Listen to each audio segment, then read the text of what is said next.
and I see a whole army of my countrymen here in defiance of tyranny. You've come to fight as free men, and free men you are. What will you do without freedom? Will you fight? Fight against that? No! We will run! And we will live. Aye. Fight and you may die. Run and you'll live.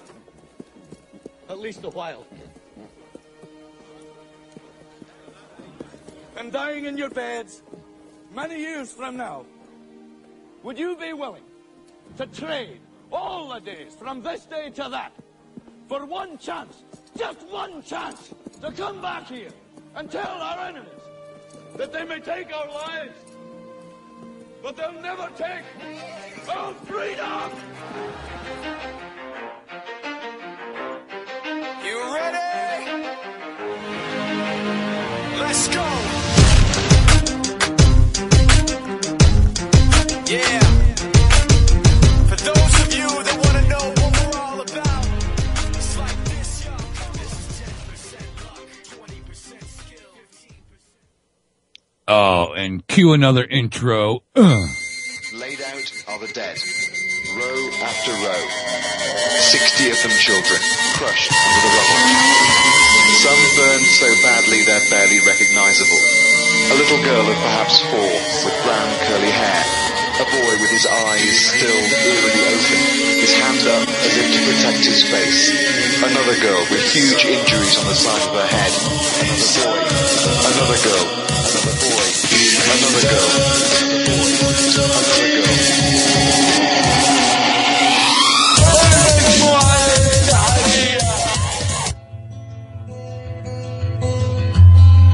They cannot take our freedom!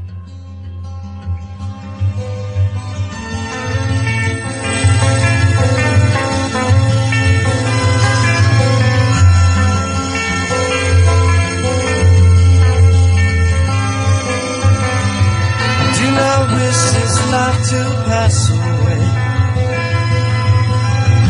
but life presents such possibilities each and every day. I heard a calling that was right for me.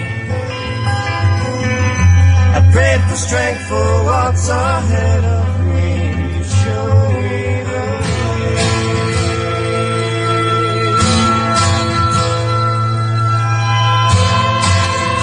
Please show me the way. The sun rose high and burnt the night away. Stood before me was my enemy. Don't tread on me. He's come to take away my liberties. I'd rather die than be a slave to thee. Don't treat me this way. I'd rather die than be your slave. I will survive. And you feel my rage. It's not a question of being brave. I'd rather die than be your slave. Didn't matter who shot first that. Didn't matter. Oh, man, who shot first that day? Looks like I had a... you know what? If I just had a freaking flash crash, I'm going to be so pissed. Half my show tonight was... Oh,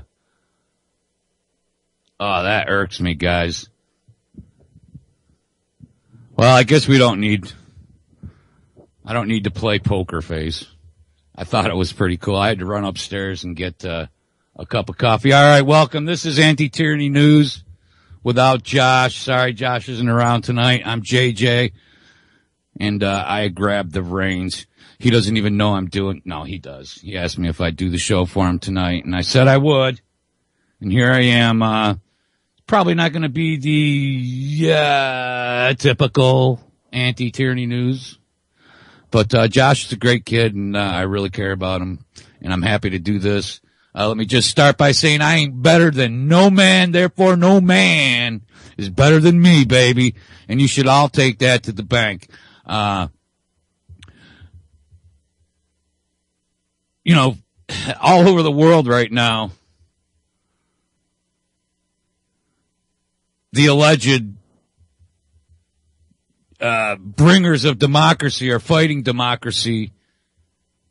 You know, these coups going on around the world are Western-sponsored coups to overthrow democratically elected officials that we don't like. And it's all an illusion, guys. It's all a game. The illusion of freedom will continue as long as it's profitable to continue the illusion. At the point where the illusion becomes too expensive to maintain, they will just take down the scenery. They'll pull back the curtains. They'll move the tables and chairs out of the way. And you'll see a brick wall at the back of the theater. That was Frank Zappa. You know what? That's my cat repellent. Yes, I live in a farm full of cats. Funny, I'm not really the greatest or the biggest cat guy. Oh, not really the greatest cat guy. Let me just start. All right, listen, man. For those of you who've listened to my show, for those of you who've been around the genre, you may or may not have heard of Become Vocal Local. My friend William Roberts. It is with just a terribly sad heart that I have to say that William Roberts passed, the host of Become Vocal Local at Oracle Broadcasting for 3 years. Passed away. I don't know a lot of the details. If I find them out, I certainly will pass them on. William will be loved. He's already missed. He's, we missed him as soon as he left the airwaves. What I will do is, just so that everybody knows, I'll be downloading the high quality archives, and in my spot, here's the deal, guys. Now I don't want anyone to think that I'm a flake. I've been for the last several months. That anybody knows that I've been getting ready to go back to work and to start getting my life back in order, so that I can continue to do this without having to beg for money, without having to solicit funds, without having to sell squatty potties and filters and gold and silver and and all that crap. So I'm happy. I did a show, and then I was like, all right, well, I'll jump in. And it was, it was dependent upon my schedule. So I only did a few shows, and then I had to stop, because of my schedule. Just so that everybody knows, I will, once I'm, in another month or so, I'll find a slot. I was thinking more along the weekend, so that, I know I can do it. So my problem is I don't want to make a commitment. I don't want to say I'm going to do something, then I can't do it. And then, it becomes a headache for someone else to try to, cut a show and fill my spot, or to find somebody to cover for me. As far as I'm concerned, you don't need nobody for nothing. That's street talk for you don't need anybody for anything, or endeavor. You shall, or you should endeavor. You should strive to need nobody, no one, no other entity for anything. And you can see that,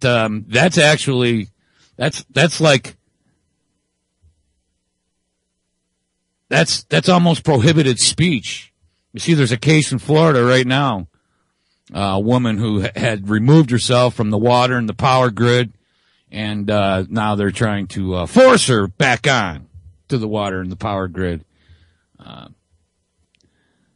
Back to William Roberts. William Roberts was a very kind guy, a friend of mine.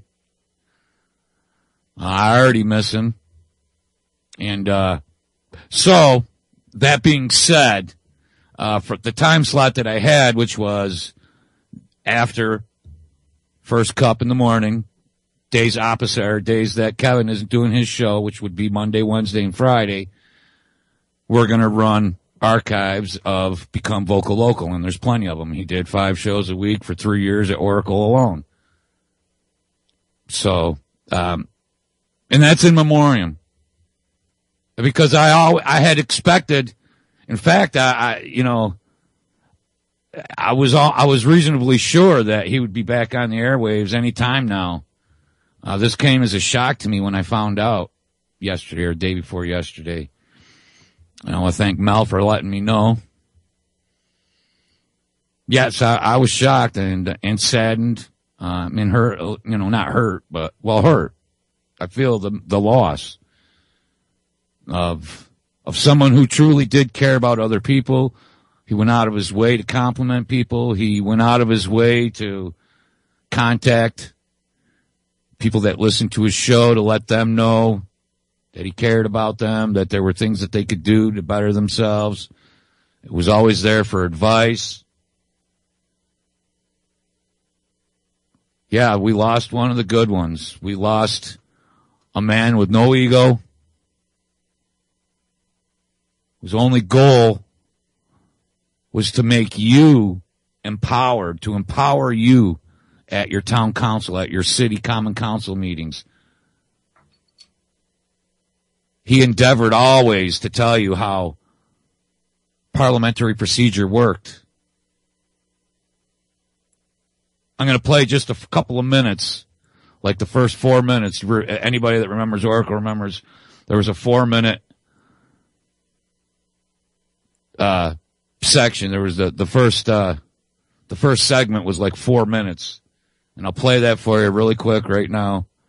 In memory of William Roberts, his first inaugural debut show at Oracle.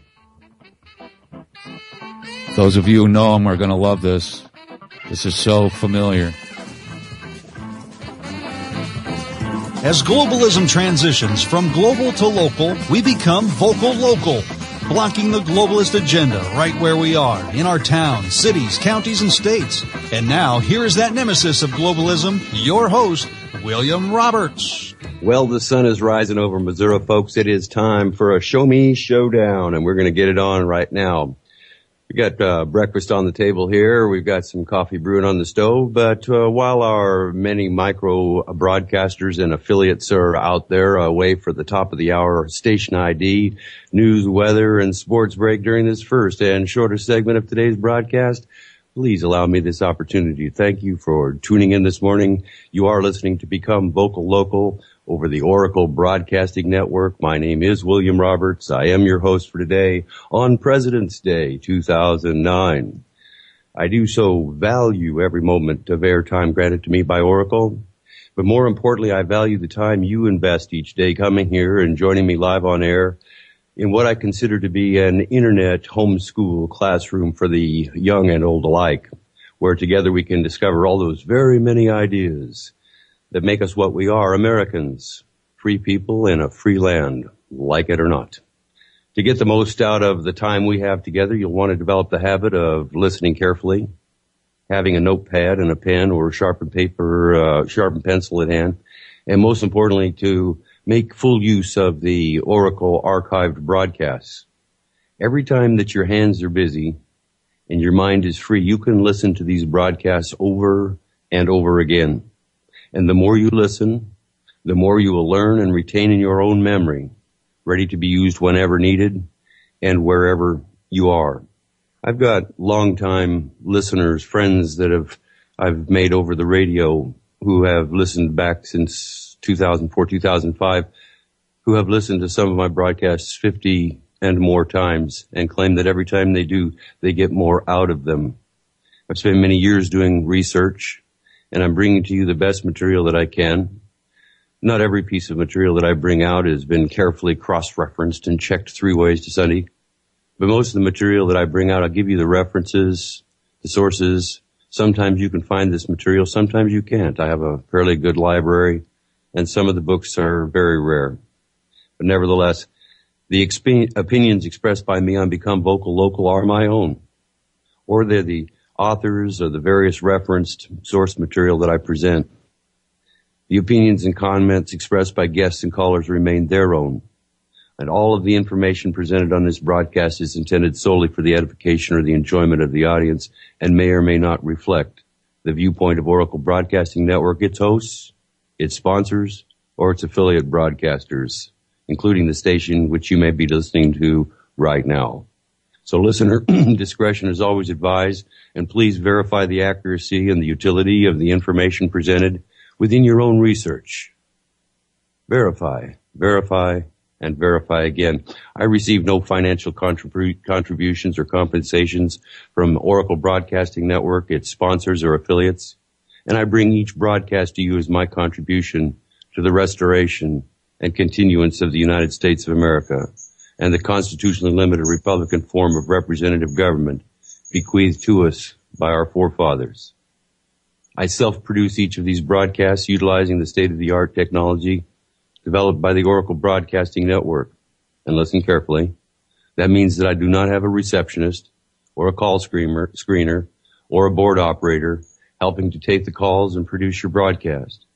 So as I become more familiar with the technology, and as soon as my dog will settle down, I'll take your calls in the order that they're received.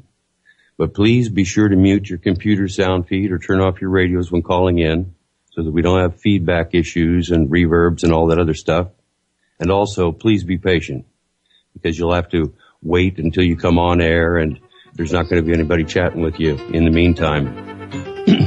We'll be back right after this break and get this show on the road. Stay with us. Oh, and how that just sounded so familiar and comfortable. I'm going to try to make sure that at the beginning of the week that Jules has everything she needs to run these archives. I have to download them in the 128K. I don't want you guys to listen to them like through a tin can. Will wasn't, all I can speak is how William Roberts touched me and affected me. He and I have spoken for hours and hours.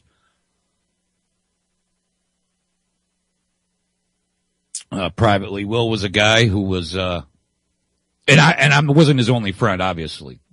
This is just from my own experience with Will. Will touched many people. He was always there. Could always email him.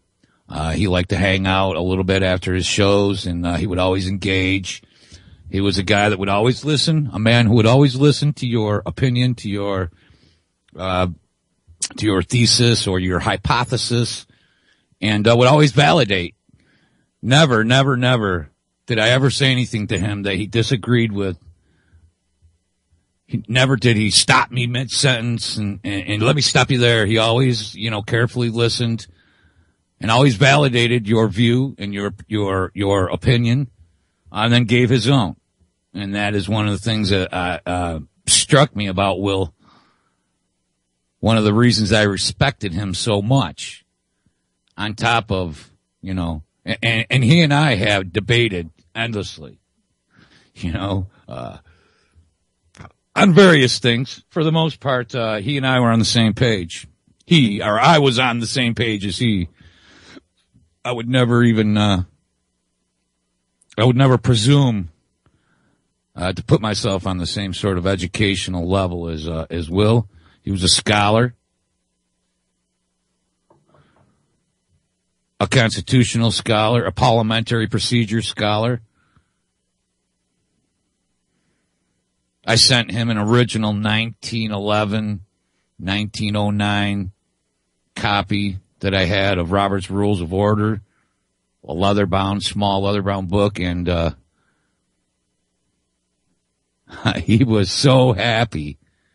He collects books. He collects old books. And I really made his day, and he thanked me, and that really made my day. That was at a time where I was just a person who listened to radio. And he really made me feel comfortable, as though, you know, we were all part of the same struggle. And there were many different ways to go about it. And he always stressed to me that when you find your forte, then you run with it. His happened to be coaching people and in parliamentary procedure and you know, local law, whether you were talking about statutory law or civil. And I'm sure a lot of people that listen to this show used to listen to Will. 1-718-717-8269 is the calling number here at UCY.TV, the great UCY.TV media empire.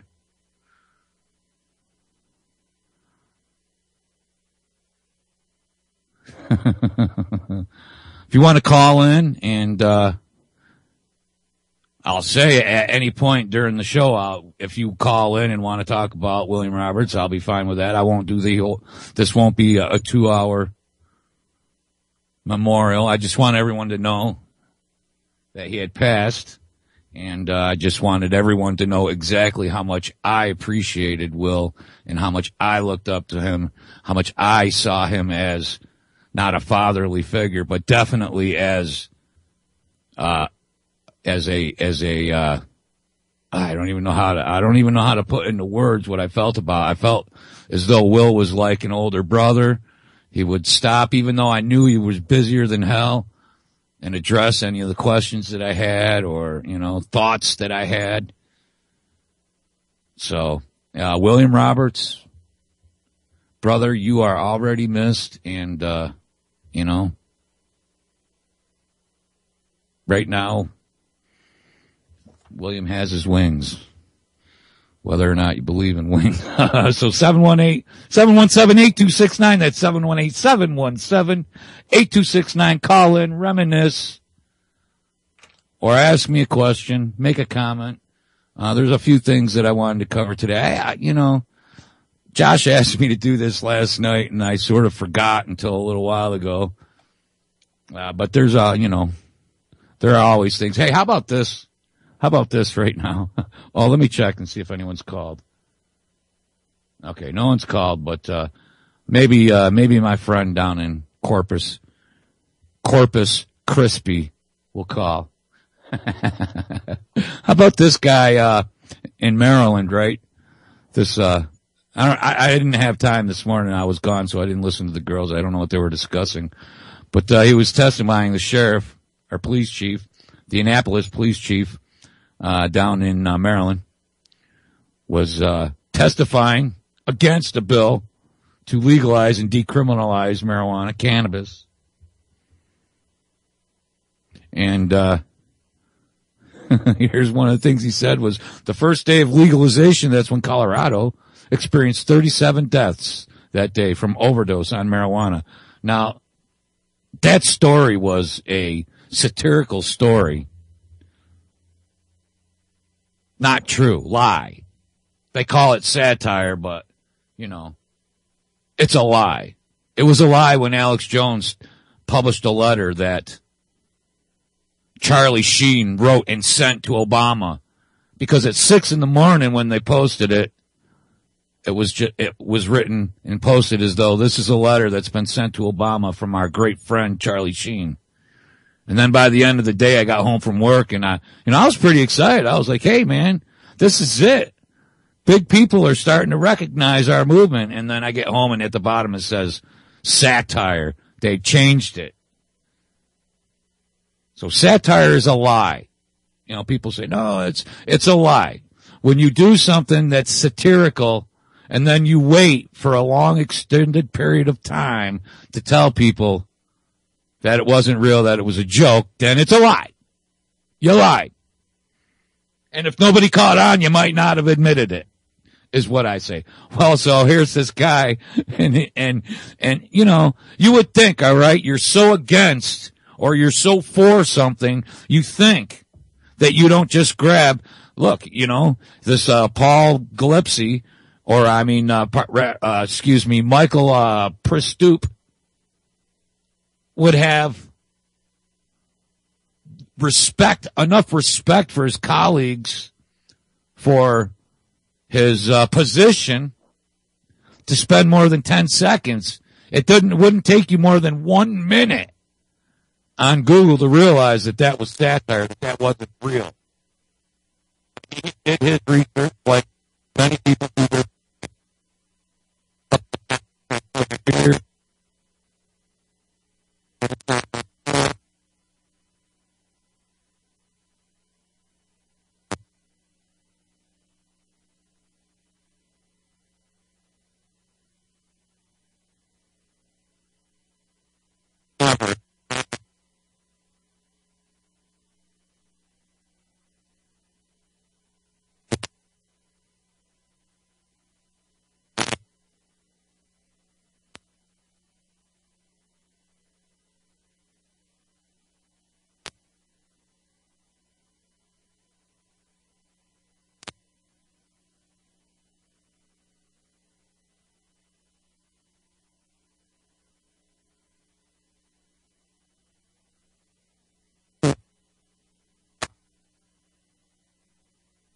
know what I'm saying? Is my audio buffering? Jesus.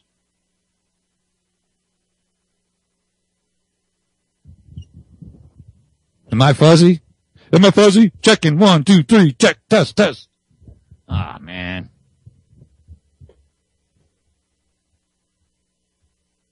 I guess this is what I get for letting people use my equipment. Kids. But they had fun, so bear with me. I don't really have another rig to set up. So this is it. So here's the sheriff, or here's this police chief testifying against legalizing marijuana, decriminalizing it, saying 37 people died in Colorado the first day.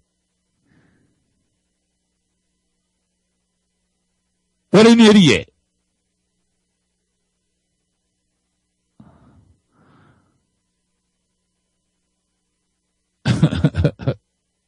It was a hoax. It was a Daily Current hoax. And yes, he did use this as part of his, just like, hey, listen, who was it? Oh, good Lord. Now I'm not going to be able to remember. See, this is what happens when you just do a show every now and again, and you don't, because when I'm doing the show, I just spend hours and hours every day researching. I forget names. But they often, the powers that shouldn't be often, quote, thoroughly debunked facts. Because they lie. Because every word that a politician says is a lie. And when every word you say is a lie, you can't remember all your lies. Oh, man. That's my kitty cat. Scare aware. Next is going to be a shoe. So yeah, and then and then his, of course, his friends and colleagues back him up. If it was a misquote, then he'll stand behind the mistake. He says, I'm holding on to information I was provided. You should probably fact check your speeches then, buddy, because otherwise you're just a talking head. You're just a walking shill. Here, say this. Okay.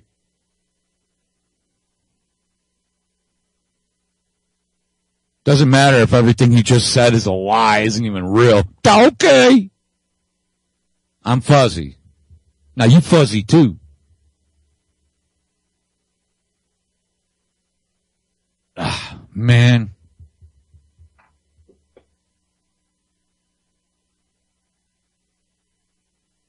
How's that? Still fuzzy?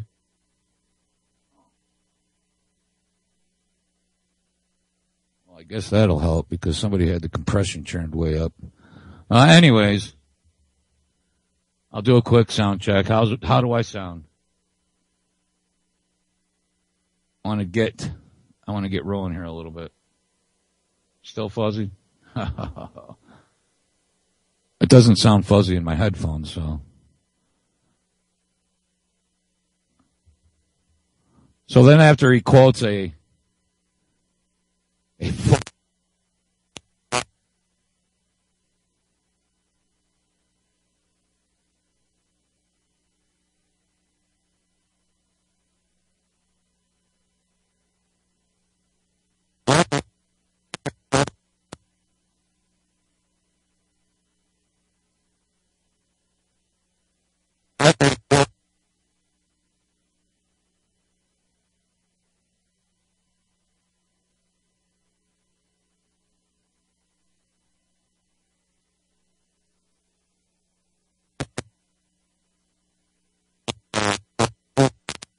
starts talking about cocaine and heroin.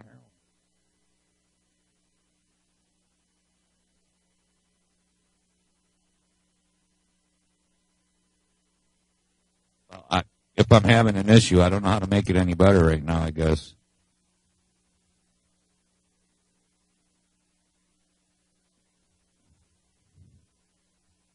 All right, well. So the long and short of it is look, guys, is our politicians and our executives and our leaders, they're morons. They're maroons, as Bugs Bunny would say. Maroons.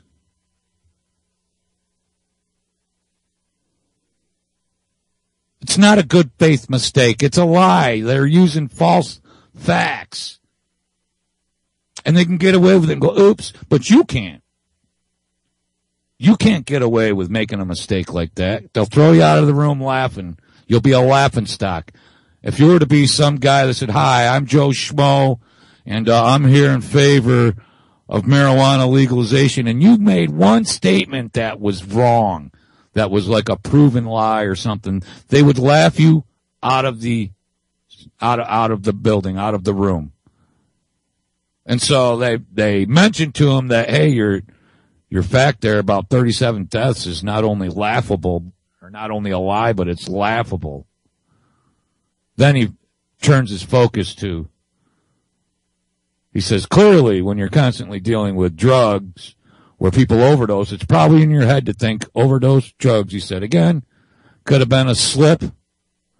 And he said something he shouldn't have. Well, you know what? It wasn't a good faith mistake. He was saying what someone else told him to say.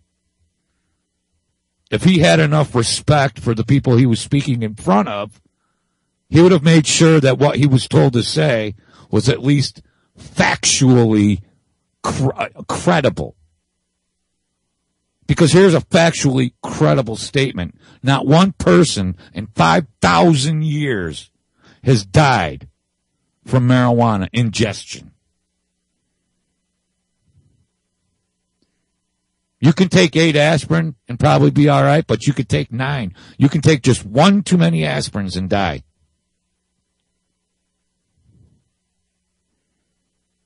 You know what I'm saying? Marijuana is not like that. Cannabis isn't like that.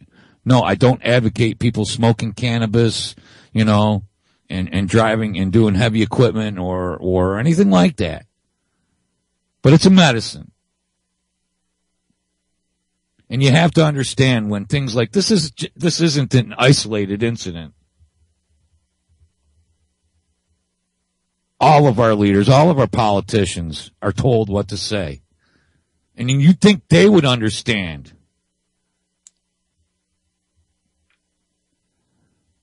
That they should have enough respect for the people that they're speaking in front of, that they should have to at least look into the spiel that they're freaking doling out. All right, we got a caller. Let me see if I can get this caller in here. I mean, that's just one example of a politician or a police chief or a sheriff just saying any old thing. They don't care if it's true. They don't even care if it sounds true. They'll just say any old thing. Whoops. You can host. Are you there? Hey, what's up? Oh, hey, there's our caller. No, I don't know what you want me to call you here. How you doing, JJ? My buddy Mike. Hello, I'm doing very well, man. Thanks for calling in. So what did you think when you found out that we lost William Roberts, man? Man, that's a loss, dude. If people don't know who he is, they really should go back and grab those archives. It was free education, and JJ, you just can't put into words the loss to basically all humanity that it is. I mean, at least to our little group of friends and to anybody who had the opportunity to listen to him. I mean, it was seriously, it was free college level education every day. Yeah. And we're going to run. I'm going to run them in order. So I think that's a great tribute to his memory. Yeah. I mean, there's plenty of them there. And if we run them in order, the way that he had intended them to be aired, I believe that that it's a proper memorial to him. I think that's a beautiful thing. I mean, I played just the first 5-minute segment, just the intro was it was like an old friend came to visit, you know? I heard one, I would say probably about 2 months ago. I don't remember where it was that I got linked to it. And it was like stepping back in time. And it was, kind of like a nice warm feeling, you know, it was like hearing a friend again. And yeah, this is a real loss. Absolutely. I haven't been able to actually find an obit yet, but I'm sure one will pop up. I'm pretty sure he had cancer, and from what I understand, he had a couple of strokes, and then he died very fast after they diagnosed him with cancer, within a month. Oh, jeez. Well, you know, there is something to be said for the power. Yeah, and plus, I mean, when you listen to the archives, you're going to hear that Zippo lighter. Yeah, he did. he was a heavy smoker. Nobody ever, but he was an older gent. He was no spring chicken, so, he did live and he did touch a lot of lives. It's too soon, you know, it's just too soon for a guy like that. I had, truthfully, and unapologetically been expecting him to pop back onto the scene any day now, really. And I was shocked, the other day. Well, I know he was putting his words into action, and he was in his community doing something. But I mean, that's the last I had heard, and right, this had happened. And, well, from what I understand, he actually had become reclusive in order to put together his. I mean, he was battling his town and his county, and it just never came to fruition. He moved to Washington, I guess, to be closer to family, and then he passed very fast. Wow. It's a shame. You know, we have to give a special thanks to Doug for hosting those. I mean, that does cost him a couple of bucks, but it's. Oh yeah, he's left those archives up for well over a year now. And I mean, that's a real gift he's given people as well. You know, he's talked. Yeah, absolutely. And, he hates the thought of not keeping those up there. I mean, he realizes how much, that archive webpage there is huge. There literally are thousands and thousands and thousands and thousands of archive shows there, and that costs quite a bit. But I mean, you can say what you want about a guy like Doug, but it tortures him. He pays those bills to keep that up no matter what. He doesn't want to let those archives go. He knows exactly how much time and effort went into all that work, that some of those archives are the life work of people. You know, dozens and dozens of years of research go into a lot of those shows that are archived there. So yeah, Doug gets a lot of credit for keeping them up, and also because members can still get in there with their passwords and get 128K, really high quality versions, CD quality versions. Well, if you're going to be playing the 128K versions, it's going to sound really, really nice. Yeah, it's radio quality. Yeah, to try to play like a 16K archive after it's run through Skype and back through the server again, it sounds like, a soup can. So these will be great. I'm glad you called in. I was hoping people would call in but maybe a lot of people over here don't remember Will.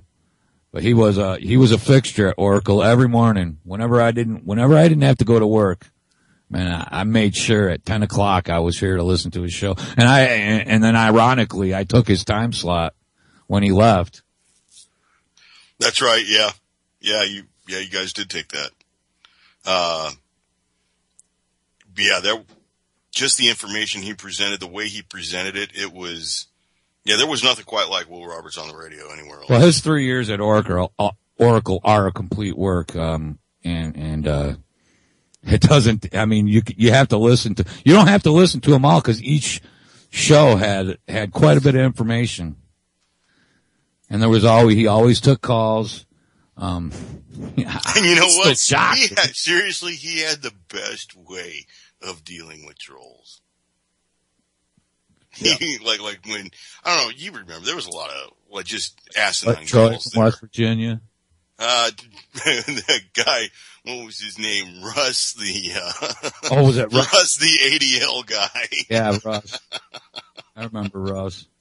Well, I remember he called into William Roberts' show one time, and he just started off on a rant, and Will Roberts cut him off and took it right to break like nothing happened.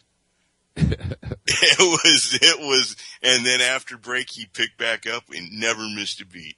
There was no shaking that guy. No, there was no shaking him. And the thing of it is he was a really nice guy. And even though Russ went off the deep end, Will not, and he trolled, William, mercilessly for a while. Well, you know why? Because Will Roberts knew the exact reason why all this is going down. Yeah. And he wasn't afraid to say it. So. Well, and the thing I liked the most is if you listen to Will's show, you are equipped to go to your town hall. You're equipped. He went over Robert's rules of order. Exactly. And and gave you exactly how to do it. When you get to a town hall, all you have to do is sit there for a few minutes during the meeting, and all of a sudden it'll feel not comfortable, but you'll know what's going on. You'll understand. You'll be like, familiar. That's the word I was, oh man. Well, absolutely. I mean, the familiarity it gives you, I'm telling you, it was college level education. I mean, it was real life stuff. It was the classics. It was how your activity or inactivity affects your life and what to do about it. Mm-hmm. All rolled into an hour show along with the market report. With the market report. And you know what's going to be interesting is to hear all the market prices from back then. Yeah, actually. He gave a date every time. Oh, yeah. Oh, hey, JJ, give me just a second. I got somebody who just came to the door. That's fine. Mute yourself up. Yeah. Well, I don't know how to say enough about William Roberts, other than the fact that, he gave you the tools that you needed to, and he went a long way. He's not the only one, but he went a long way into, deciphering the words that are used and the procedures that are used. Hal Anthony does a great job of this. Another guy who I hold in the same esteem as Will. I'm at a loss for words as to really describe how shocked I was to find out that Will had passed and that we're no longer, going to have his presence in our movement, in our community. Well, I mentioned before the fact that, you're back now? Yes, sir. Sorry about that. I was just saying, how, it was hard for me. I'm sort of at a loss for words as to, how shocked I was to find out that we'd lost Will. Now I don't want to, I would love it if somebody would call in and share some of their warm memories, fond memories of Will. I don't want to turn Josh's show into just a memorial, but, this is heavy on my mind right now because I don't see, I just don't, there's not going to be a whole lot of recognition, and I'd like there to be something out there that, his niece or somebody could listen to go, oh, he was a well-loved man. And yeah, he was. And I'm sure his family knows. When, I don't know if you recall. Yeah, I'm sure you recall. I probably listened to 90% of the shows that he did. Yeah, I would say I'm somewhere in the high 80s. It looks me too. Yeah. I tried my damnedest to hear everyone. And, I remember when I had gone to California, when I missed meeting you. Yeah, that was, Texas. His show came on, I believe it was 6:00 California time. And I was up there for it every day. It was something I couldn't miss it. Yeah. I mean, it was what went with a cup of coffee. Amen, man. A familiar way to start your day. With a guy, you could call him up. You could call the show. He could say the number and say, I'm taking calls. And he would always, he would always be happy to hear from you. Like, hey, I like people like that. Some people, I'm not going to name any names, but, some people allegedly take phone calls and then when you call, they're all sour and, you know what I mean?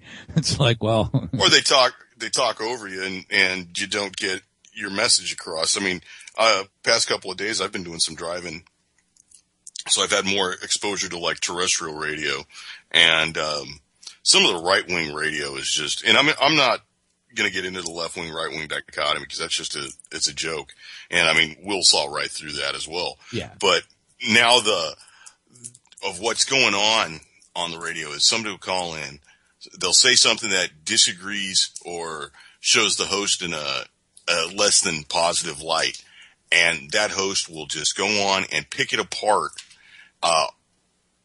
almost to minutia. And it's, I think, insultingly.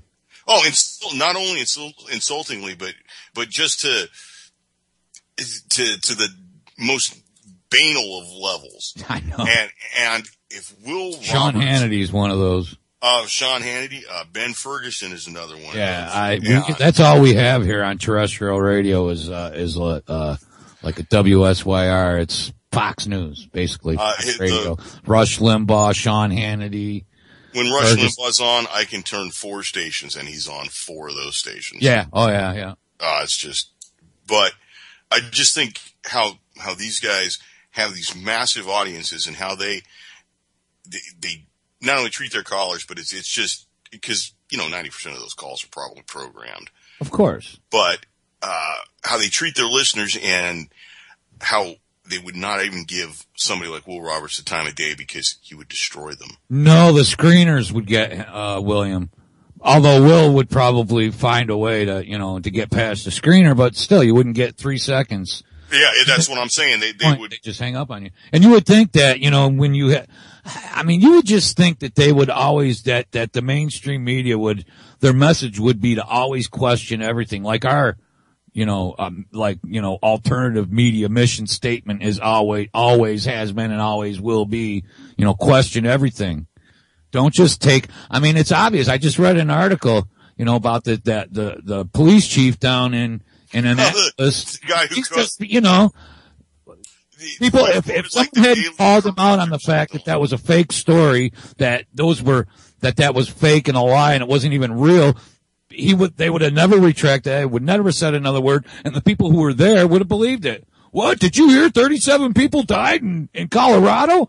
It almost turned into a mean. I read afterwards the cop said that, he tried to prevent the best evidence that he had at the time. Exactly. Which is exactly why everyone in all the media, especially if you have 1 million viewers, should be just slamming it into everybody's head. Question everything. We are lied to all the time. Check your own facts. But they don't. Well, I think you have to take it to a level where people will understand it and just ask them, look, the same people, folks. Why is everything you hear and everything you believe, why is it free? Seriously, why are they putting out news for free for you to watch? Well, did you hear me read the quote from Frank Zappa? Absolutely. Yeah, at the point where the charade or the gig is up, the jig is up, and it's just they don't even at that point they will. Like Frank said, they will pull the curtains and move all the tables and chairs, and all you're going to see is just a big brick wall with a boot. This way to the egress. P.T. Barnum had that sign up in his circuses and in carnivals. He had a great big decorated sign that said, "This way to the egress," because nobody knew what the egress was. It's the exit. Amen. So he's pushing people out the door in a fancy way and shooing cats out of my studio. 410 that well. Yeah. I have one cat that I haven't got fixed yet, and it's driving me freaking nuts. Anyways, back to the radio show. Yeah, they lie. They'll say any old thing, and and we at least, there's one thing we agree on. They lie about everything. Not you and I, but, even all the little competing egos and the competing, Oh, the ego competition. I think you're hitting on something extremely important. It's almost like we've got truth or paparazzi right now. An absolute worship of these 7 or 8, the big boys, freedom tellers, the tip of the spear guys. Exactly. And, it's almost like like they want to be exactly like just them. One more filter. If you buy just one, people will just have this illusion that if we just do one more thing, everything I about lost going to change. When I was being told to buy a coffee cup to help fight the New World Order. Yeah, and or bumper stickers. I mean, but I don't mind advertising and crap like that, but like I say all the time, don't piss down my back and tell me it's raining. Well, but the product has to be something. I mean, like, straight up honest, ancient and rusted coins. Speaking of which, did you know, are you the one that posted that article? Oh no, it was Joe, about the couple who found like $10 million worth of old gold coins. I heard about that. Something like in a couple of metal detector for like 8 years now. And, like the most I've ever found, I've never really, we don't have a lot of beaches where I live. A lot of lakes and rivers and streams here, but there aren't a lot of beaches. And, I've never, I find mostly bottle tops and pull tabs from the 70s and like corners of license plates. And, I find a lot of, chain link fence. A lot of chain link fence and, brass hose nozzles. I find tons of them and old Matchbox cars. But one time I found, in a small jar with a glass lid, I found, a stack of 10 silver dollars that were, real silver. Oh, that's a pretty cool. Yeah, that didn't pay for my $300 metal detector, but. No, but it's mostly the fun. I mean, I find things that, to me, just because I found it and I dug for it, it has, I've never gone exploring with them. The times I've used the metal detector has always been to like find the corners of lots. That's what I was just going to say. 90% of the time I use my metal detector, it's to find, a septic tank or to find, metal pipes or something in the ground. I hardly ever find, I do go metal detecting, but, it's not as fun. You know what I mean? It's not, they make it seem like, the first time out, you're going to find a couple of gold watches and. That picture on the box is insane. It is. Man. And that bag of loot. Yeah. You're just minutes away from treasure. But what I will tell people, if you are a metal detector and you're not looking and you're not like combing the beach, like I found a lot of money because I'll go to like the county fairs or fireman field days the day after at the very end. And you can spend like 4 or 5 hours and make about like $4 or $5 in quarters and nickels and dimes. Nobody carries around silver dollars anymore. So, but, if you're not doing that and if you're not on the beach finding, I guess like if you're at Myrtle Beach where there's, 7 or 8 miles of beach, there's plenty of area, to metal detect. But like where I have to go is, it takes, I'm going to give some advice to anybody that's an enthusiast or is thinking about it. It is, actually a lot of fun. I do it at night. I have my, I've got all my little headlamps and things like that just because there's no one else around. Nobody's there to laugh at you and go, what are you doing? Looking for treasure? And then, but on the other hand, you're not bothering anybody. And I always ask for permission.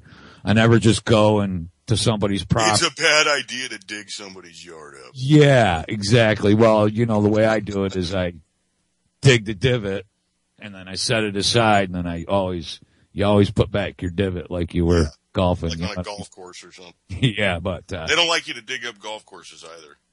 Well, it takes a while. The first thing you have to do is get used to your metal detector, because they make different sounds when you hit at different depths, and you can tell after you've used it for quite a while, just by the sound. I mean, mine is adjustable. You can adjust it for gold or silver and depth, but, the one thing that I learned, man, is it takes a long time. Like, the place where I found those silver dollars, I'd been there dozens and dozens of times.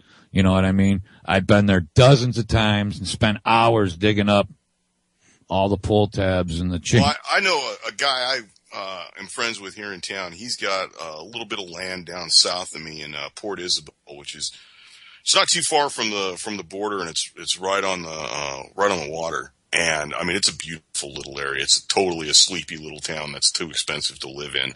But he went out on the beach with his metal detector, and he came across some Spanish coins that had, after a storm is the time to go. And they were, he said he didn't have to dig 6 inches to get them. Yeah. He got 8 of them.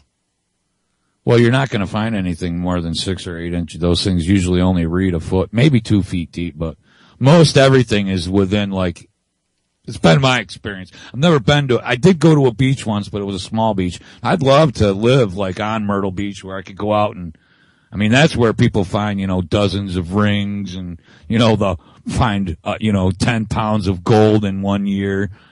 Yeah, I always find rebar and chain link, man. That's what I find. I find lug nuts. I find tons of lug nuts. I failed to mention that. Lug nuts, 1970. You'd think, pull tabs, they haven't been around for 30 some odd years. You'd think they'd be really deep, but most everything settles. Most everything in the aluminum tin family settle at about, 6 inches deep, even in solid dirt ground. They don't usually go much deeper than that, so. The land that I live on is, you can just look at the ground and you can see totally that it was underwater at one time. It's dry seabed right now. It's just a little bit higher than everywhere else. And, so we get some huge wicked cracks in the summertime when it's dry. And I mean, they'll be 30 foot long and 4 feet deep. Probably 4 or 5 inches wide. I mean, like, some of them you can stick a truck tire in. That's scary, dude.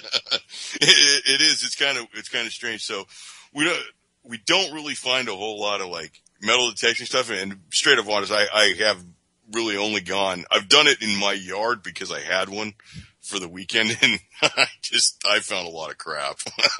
Here's the deal. If you keep going out there, eventually there'll either be nothing or there'll be a little bit of treasure. Well, there's a couple islands not too far from where I live, and probably about 40 miles, 30 miles, as the crow flies to them, about 30 miles, I would say. And it was a bombing range during World War II. See, I find a lot of shotgun shells too. I guess I have to add that to the. I'm in where I looked. I was in the middle of town, so there's not a lot of brass in the yard unless it was mine. Right. Well, my town was founded in like 1892, so. Oh yeah, my town became a town in like. 1790. My town was created from Revolutionary War plots that were given to soldiers. In 1790, we were still Mexico. I'm pretty sure we might have been part of France at that time. I don't know. I mean, I don't know why I'm talking about metal detecting, only because the story, there isn't a lot of instant gratification, I'll tell you. But, you find you find unique things that you keep in your little collection and say, yeah, I found that metal detecting, or, But as far as instant gratification, but the mantra is keep going back, because, once all the junk is out of there, the only thing left is treasure, if there is any. So you guys like to get arrowheads in my area. I would love to find some. I'll tell you what, some of them are pretty neat. Isn't there a law out there that you can't pick up? You can't take it, or is that just Utah or Arizona? No, I think it's not here. You can, if you find arrowheads here, you can keep them. You can't disturb any graves that you find, and certain things like unexploded ordnance you're supposed to call. And I'll tell you what, that's actually a pretty good idea if you find some unexploded. Yeah. Because these islands out near me, they were a bombing range during World War II, and then I think they stopped using them probably sometime around 48. It was when they quit practicing on it. And when it's low tide, you can go out there and millions of rounds of 50 caliber brass in the sand. Oh, really? And and stuff. After a storm, the beach will change, and there's a bomb. Hey, there's a bomb right there. See, when I go to the beach after a storm, I'm looking for bales of weed, not. Yeah, that's I guess I should be looking for both. That's early in the morning that you search for the big square groupers, the large black tuna. Yeah, man. I don't know. I've heard stories. I've never actually found one. I've never really lived on. I've heard a couple of stories about it too, and I'll tell you what. It makes you think. It makes you question your moral compass.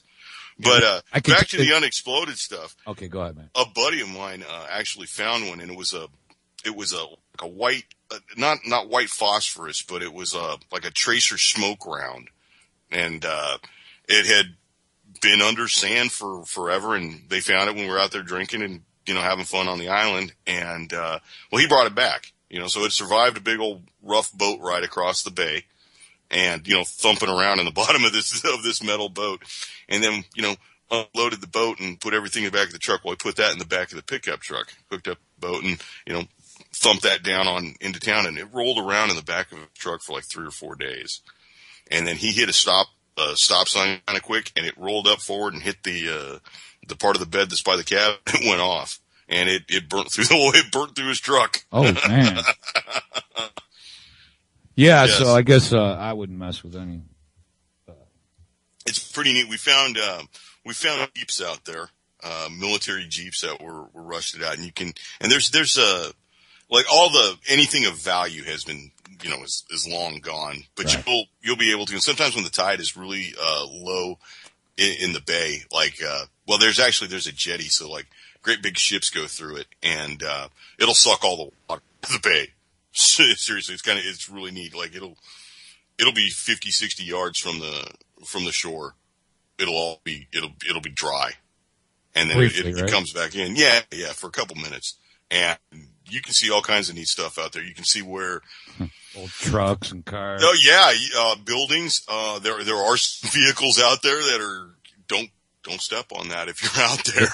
Shop carts and bike frames. That's what, if you go to any creek or river in New York State, creek, stream, or river, and you just walk along, you'll find shopping cart. The big thing is shopping carts and bicycle frames.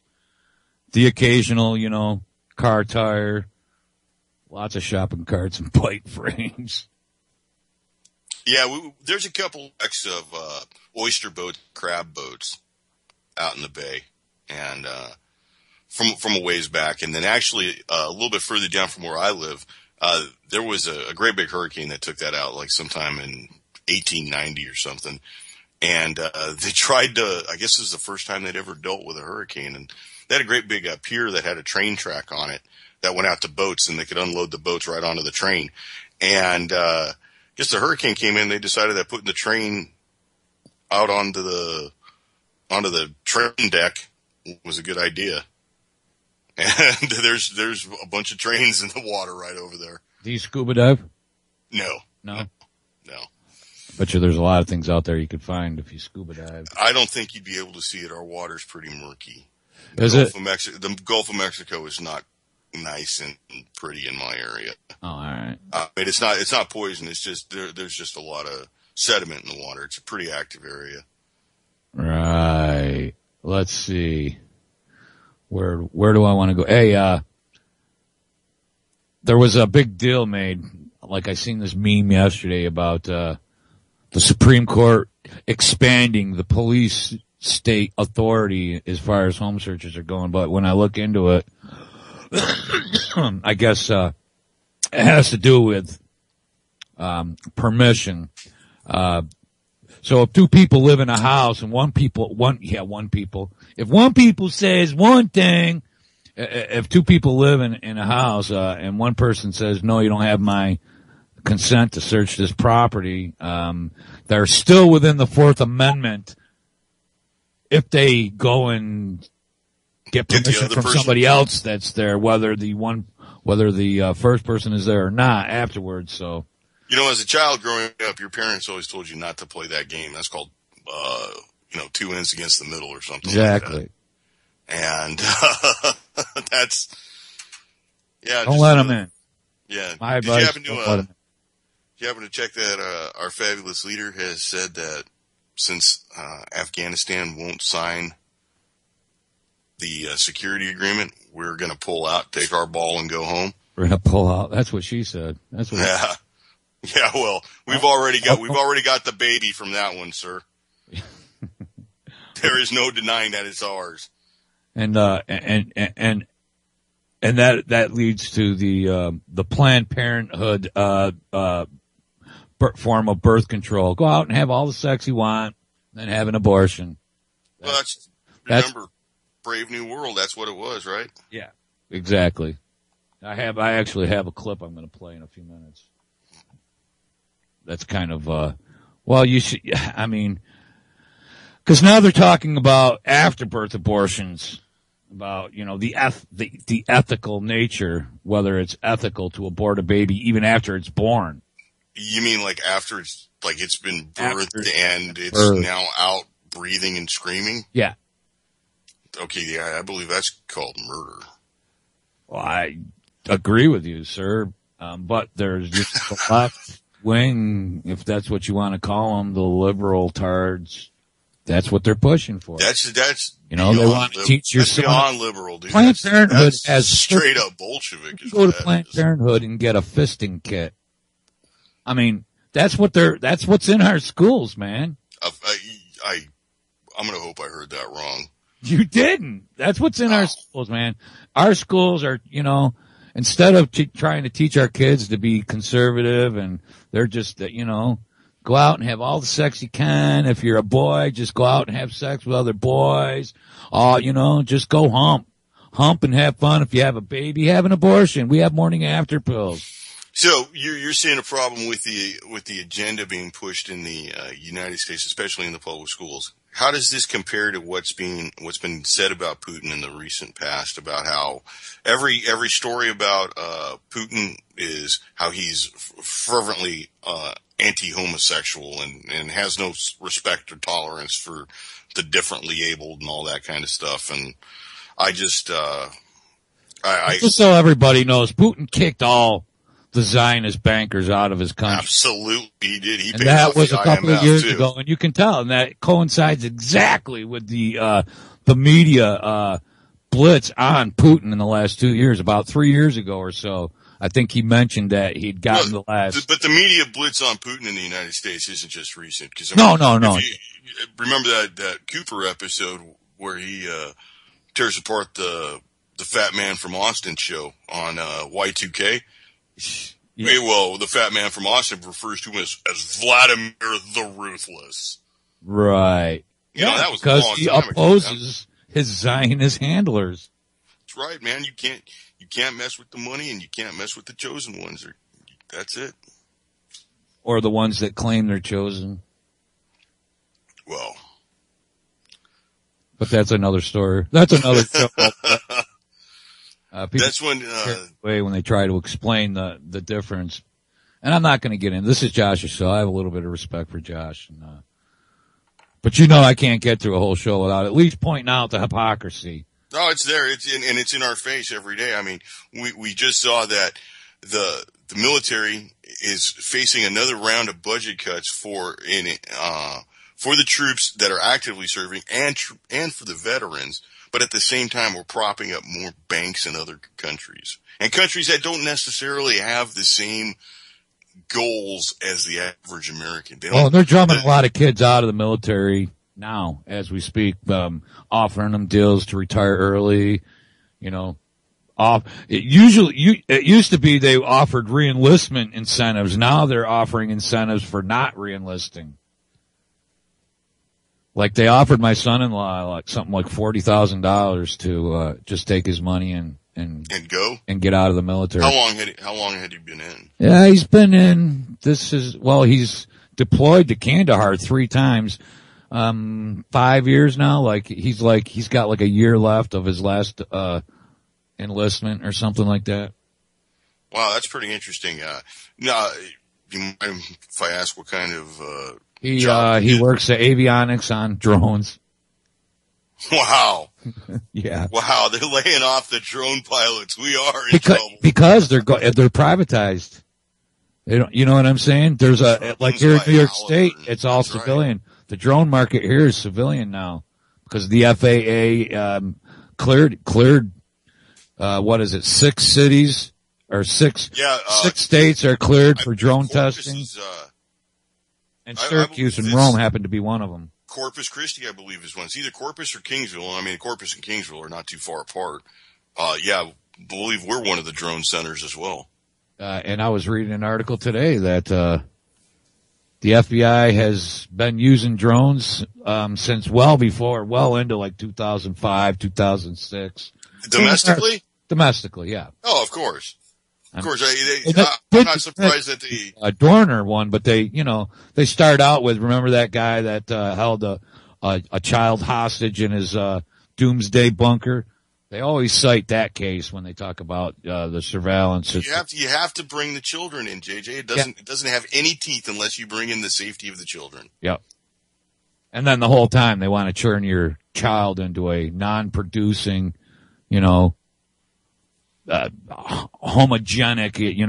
Well, doesn't that kind of fit exactly what we're talking about? We've got our kids being turned into Marxist. I don't want to, deride anybody's sexuality or anything, but in, the way we grew up, turn them into little sissy boys.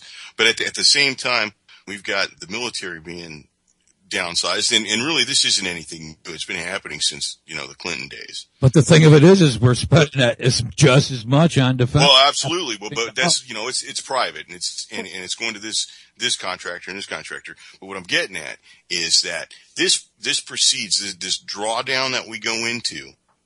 It's like an ebb and flow. It proceeds every time we have a great big drawdown. We get into another great big huge war very soon. Because think of the profits when we have to rearm everybody. They'll say, "See, we told you, all you liberals that wanted to take our money and close down our military bases. We told you so." And then we'll go and we'll spend 14 bajillion purple dollars on it, because by that time we'll probably be into the purple dollars and using bajillion as a number. I know. When I was a kid, quadrillion was like, was like gajillion. Yeah. Out in 10 years, gajillion's a real number. Just kidding. Oh man. Are we in trouble, man?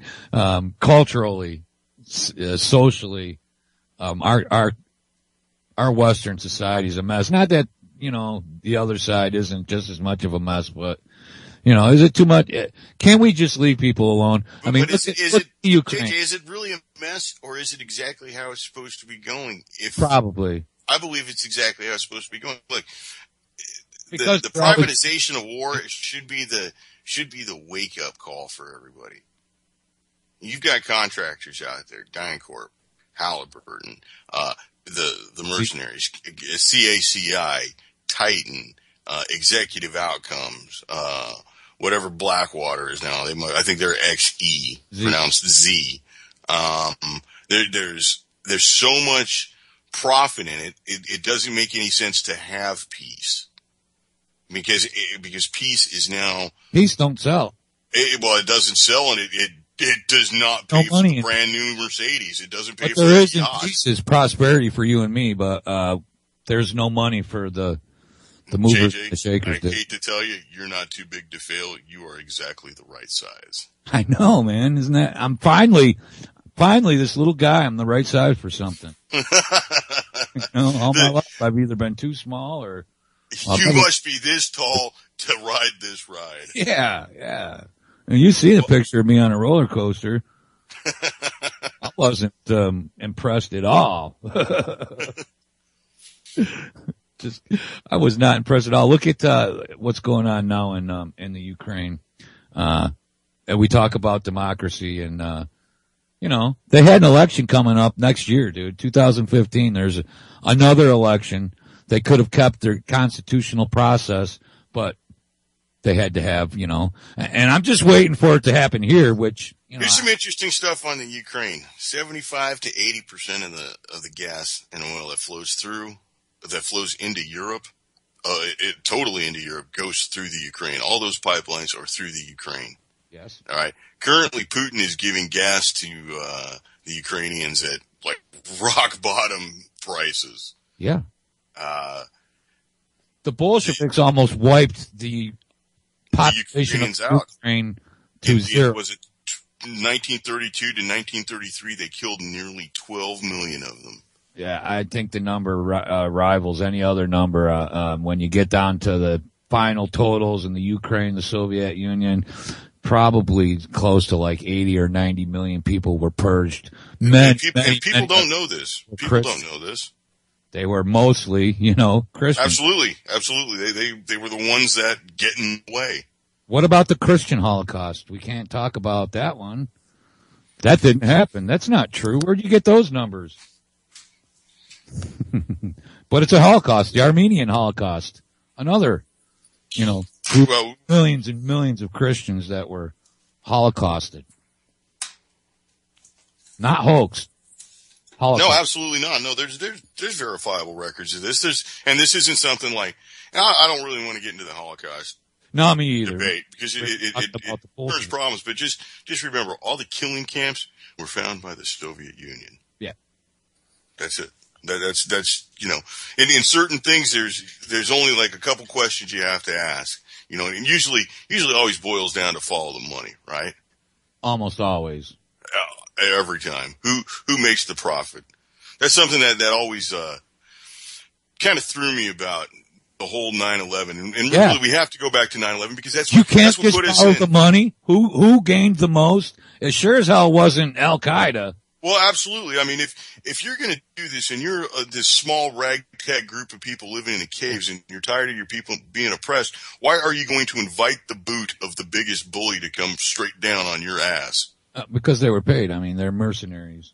Well, but it wasn't the Taliban. I mean, the Taliban was was visiting with Donald Rumsfeld, and Taliban were in the White House with Reagan. Of course. He compared them to they used them. I mean, they our were founding fathers. They were part of the operation, which was most likely a Mossad CIA combined operation. Well, as we get into the 9/11 thing, we've got two words to look up, and that's really the whole thing: dancing Israelis. Well, again, here we are. I started talking. The reason I mentioned all this was because we were talking about the Ukraine and the Ukrainians and Putin. And Putin is given, look, what happened in Syria started out similarly with. Well, what's going on with Syria? Syria is an alternate pipeline into Europe for fuel again. It's all about following the money.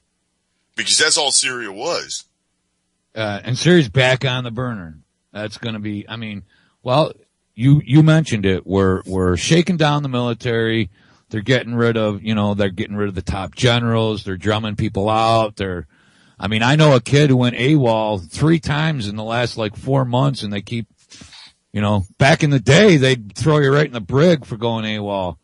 Well, I assume. I've never been in the military, but they essentially are just going to let him go now. All right, you don't want to be here, you don't have to. Wow. Yeah. They're not going to just don't ask, don't tell, JJ. Yeah.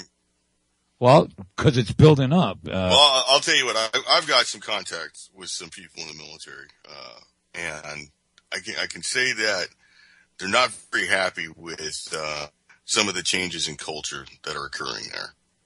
And that's the nicest way to put that. Gangster culture? Not street gangster. Like organized crime.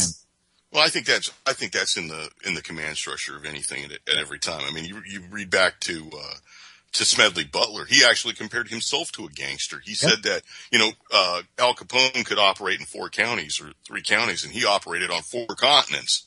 Yeah. You know, try that, Chicago. Try that. Al Capone and Smedley Butler said in the same sentence. Yeah, but listen, Well, man, he compared himself. I know, and the policies that he had to abide by. And you know what he says is our military should be to protect the United States. Our Navy should patrol, stay within 100 miles of our borders. We have no business going around the world and telling other people how to live. Because it's corporate interest. It's not U.S. interest. People don't seem to get to be able to wrap. No, it's banking interest. JJ, the century of total war has coincided completely with the century of total banking. Exactly. Okay. Corporate banking. I guess banking is higher than corporate because essentially the banks fund both sides of every war. The big absolutely, and it's really not the funding that they're after. It's about creating debt. The entire world, just about, minus what? Even the countries that don't have the central banking systems aren't flourishing because they're being held down by sanctions. What we've got a problem in showing to people is you and I have somewhat of an understanding of the banking system and how the pure play for greed is. This is something that if we were to present to somebody who's fairly new to this or has no idea that anything's wrong, it's going to blow them away, and you're going to think that long-haired crazy man is saying things. I don't think that's the way to go. I think we have to point out to them verifiable facts like, say, did you happen to know that the United States military pays $450 per gallon for JP8 fuel? Yeah. Oh, really? That's quite a lot. Oh, yeah. Let's see, what is it? It's like, diesel is like $4.56 a gallon here.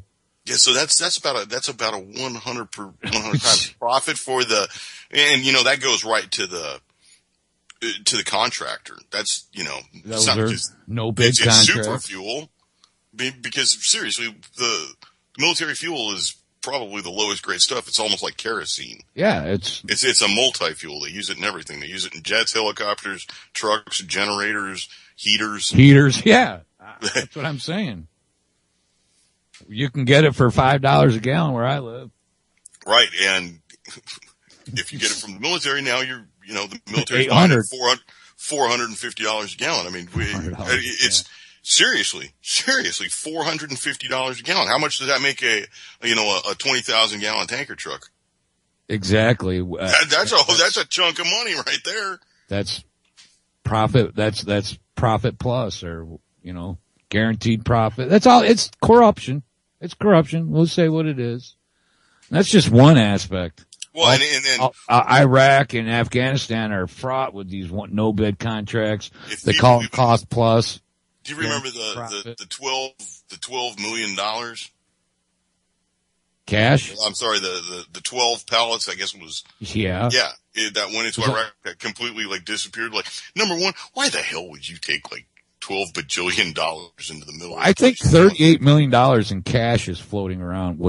That's in cash. That's not they're saying that, I believe the number is like $7 trillion now that we've spent on these two wars. But they had. Wow, $7 trillion. You're kidding me. No. Is that what the number is? That's what the number's at. All right. Neither of us are spring chickens. You remember the first Gulf War? I do. Do you remember the speech where they said that this war will be paid for with Iraq's oil?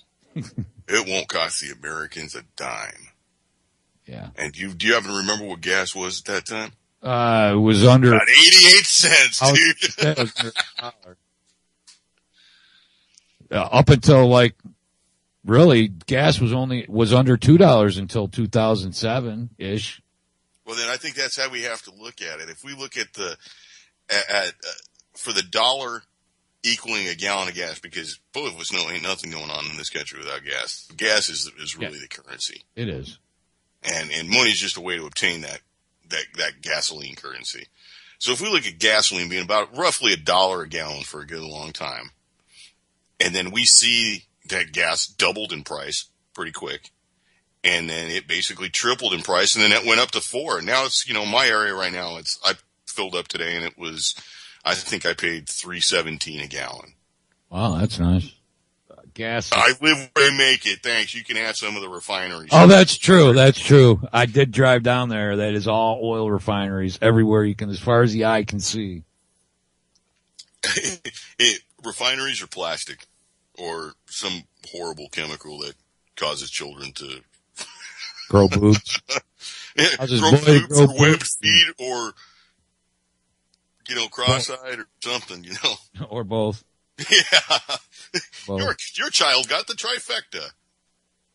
Yeah, he's got webbed feet, man. You should teach him to swim. Webbed feet and webbed ears. Well, that's that's one of the positive things. I remember when my little town, there are the plastics and gas industry is big money in my area.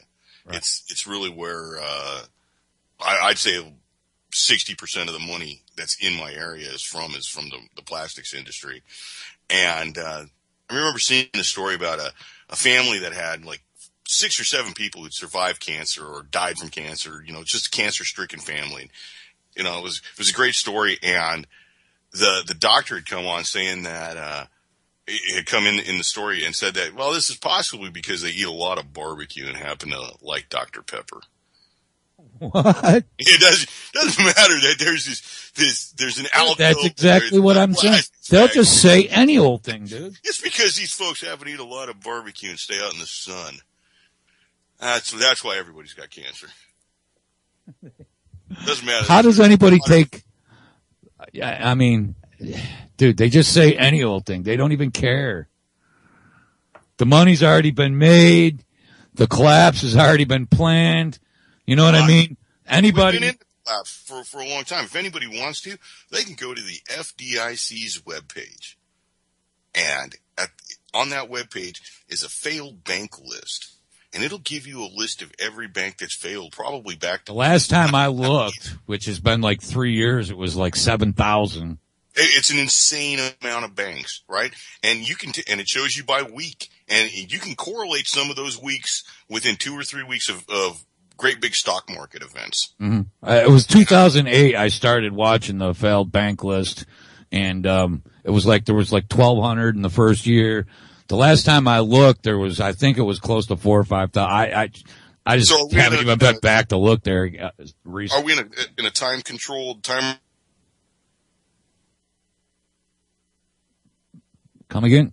You there? We'll just hit all of them at one. You got me? Yeah. Are we in a time release bank run? Possibly. You look at the purge going on, and the thing of it is you look at J.P. Morgan, they're still small fry. J.P. Morgan is not the IMF or the Federal Reserve. I mean, they're part of the system, but these executives these people that are committing suicide being purged, you gotta wonder what they knew. The suicide thing is pretty big news. And especially that guy, 8 times with the nail gun. And I know that sounds like hyperbole, but seriously, there's news reports 8 times with a nail gun, like a DeWalt nail gun. That's insane, dude. That's either you have to be able to press it to your head because they have safeties. Exactly. And really, even without the nail, just the amount of air pressure coming out of one of those things would probably knock a guy out. Well, it definitely. I don't know how you could do more than one. I mean, be honest with you. I mean, I've shot myself in the finger a couple of times. I've never, I don't know, man. It depends on, was he using like 16 penny framing nails or something? Like a Brad nailer would be the only way I could see doing it. This was but not a suicide. I mean, he could have just gone and bought a bottle of aspirin and taken it. But they called it a suicide and said that he'd been hit with 8 different nails in the torso and head. Exactly. So, I'm going to go commit suicide, so let me put 2 in my shoulders and then work my way up. In the gut. Yeah, just work my way up to the back of my head. Obviously, dude, that's exactly what that's my point is, we're almost so far gone that all the leaders have just actually jumped ship already and nobody else cares. It's like, well, the ones that are here have a get out of jail free card, right? Do anything. the ones that are still here have a get out of jail free card. Yeah. Because they all have the right of return. They can go back to the Holy Land. Exactly. I mean, that's a big problem, JJ. We have dual citizens. We have people that have a loyalty to another nation making policy for our nation. A nation that has attacked our military more than once. A nation that does not have goals that's commensurate with ours. And people are worried about, I keep hearing people talk about the Muslim in the White House. I'm like, it's not the Muslim in the White House you need to be worried about. Well, for a guy who's bringing the Muslim caliphate back to the White House, he sure is surrounded by a lot of Hebrew fellers. He sure is. A lot of dual citizens. I don't see any dual citizens that belong to Arab nations. They have, Well, to be straight up honest, it doesn't matter what nation they're from. Pardon me? It doesn't matter what nation they're from. Oh, it Why are matters. they dual citizens with any nation? Well, true, but they all ally themselves as Americans. That's their passports say they're Americans. The ones that we're talking about have passports that say they're Israeli citizens. Well, and then let's bring up something interesting. Look at the mayor of Our Chicago. government, power, in positions of power and influence. The mayor of Chicago, he was formerly the number 2 man to the president. Not saying that he was number 2 in line for secession, but he was the guy who had the president's ear. He's now the mayor of Chicago. His father was founder of a terrorist organization, and as an American citizen, he fought in the Israeli military. Mm-hmm. Now, if anybody out there has a passport, you go ahead and grab your passport and take a look at it. And what does it say on there? If you fight for another nation's military, your passport is null and valid and void. Unless it was Israel. Well, it doesn't say that on the passport, though. I know. I'm just saying. But that's how it looks like it's playing out, And some people say, excuse me. Some people say we're wow. That went down the wrong tube. Watch out. Beating a dead horse. But, how can you not call out the gorilla in the room? Well, I don't believe we're beating a dead horse. I don't, other than people like you and I saying something about this, there's really not a whole lot of people out there that have got any kind of idea. Oh, the I Stand With Israel bumper stickers is quite rampant. I know. And the problem is that not enough intellectuals see the problem with this.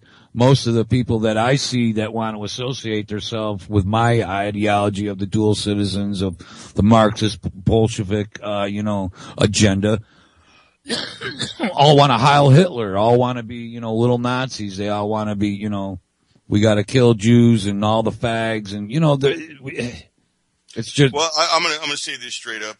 Anybody who starts bringing Hitler into the conversation, number one, they're most likely an instigator or something, because it's a well-known fact that anytime you bring Hitler into the conversation, the quality of it goes straight down the toilet. Yeah. It's you might as well, I don't know, just throw gas on it, because it's no longer what you thought it was going to be. You ain't just whistling Dixie. And so people who wish to, bring out, we have to be more like that. Well, number one, they're usually misinformed, because I think they just kind of like the look. They like this counterculture attitude, but they don't know any of his policies. And I'm not an advocate of his policies, but I can see history as it was. And he had an enemy, and his directly immediate to the east was a form of government that had killed 12 million people not more than 5-6 years before. Right. And they were angrily looking west. Yeah. So At him. It was a war. He had to take care of his people, and there was an enemy. And there was. And the thing people don't realize was the enemy. And exactly. The Bolshevik does not always wear a uniform. Well, the thing of it is the Bolsheviks viewed Marxism as a science. And they still do. I believe that's working out well for them.